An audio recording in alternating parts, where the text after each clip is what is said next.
Welcome back to the channel. This game continues the Hastings Premier Tournament of 1983-84. This was played in round 3 against Gyula Sax, a very strong Hungarian grandmaster who's actually joint seed at the tournament. The game started with the Sicilian defence and followed the Dragon Panov variation until move 13.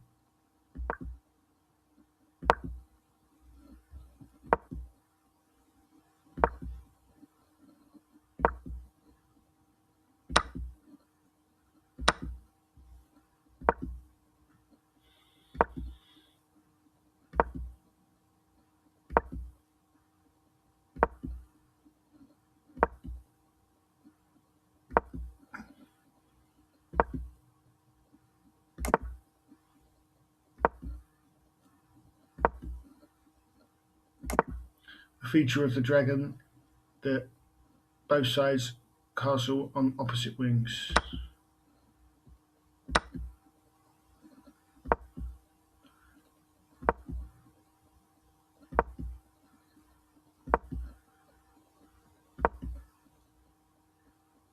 Here's where the game starts in earnest, as we're now at the book.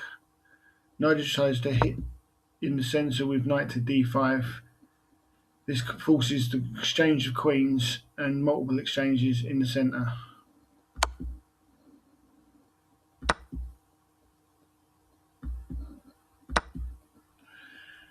Perhaps taking with the bishop would have been a better option for black.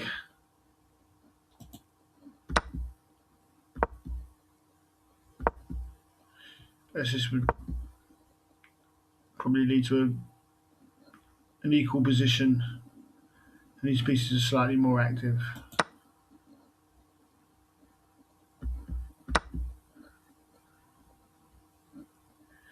Nigel decides to swap the bishops on g7, but this allows black's next move, which allows him to trade off the f1 bishop.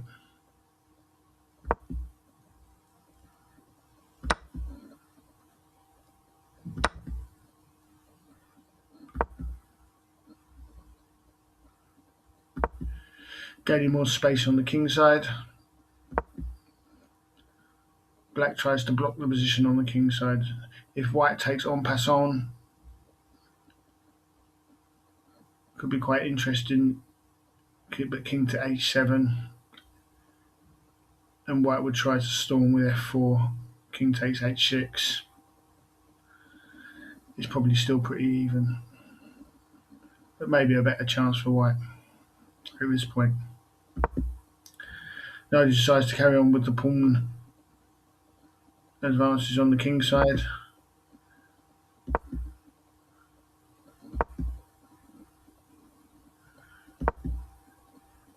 And again,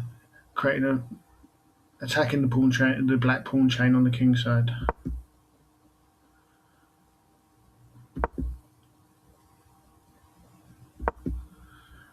Probably the best square for the bishop.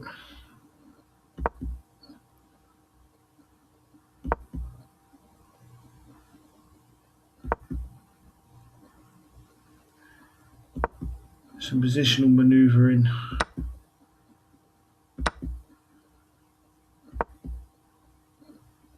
And white drops the bishop back to clear the space for his d rook. Here Sax decides to play rook to c5, allowing Nigel to push the f-pawn further up the board, creating a wedge, and again attacking the black pawn structure.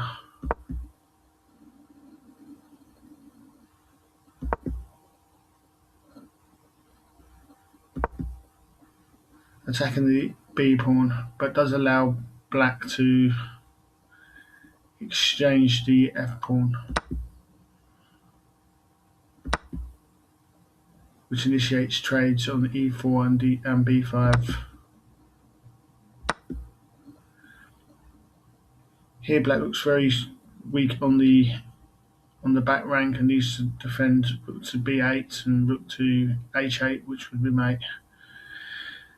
The best move here would probably be king to f8 in order to play to defend rook to b8 with rook e8 and ultimately get the king to d7, which would be an excellent square for it to defend the d pawn. Instead, Sax decides to play bishop c8, an odd looking move which allows white to pile up pressure on the d pawn. Here comes the king now, but white has gained a tempo.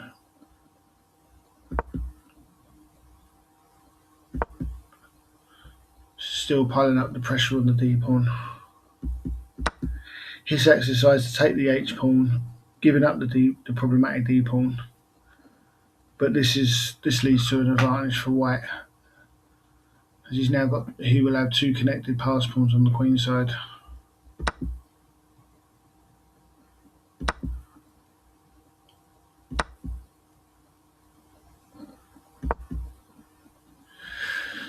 Sax had to stop the checkmate on d8, obviously, but this is actually the last move of the game. Nigel decides to push the pawns, and as mentioned before, he has two connected queenside pawns, and there's really not much black can do to stop the advances of them, and has very little counterplay. His king's stuck in the centre and hasn't got any really good squares to go to, and no way of getting out.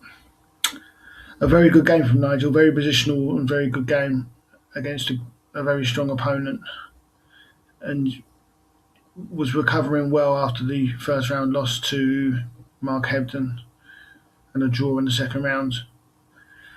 Hope you enjoyed the game. Please like and subscribe, and see you in the next game.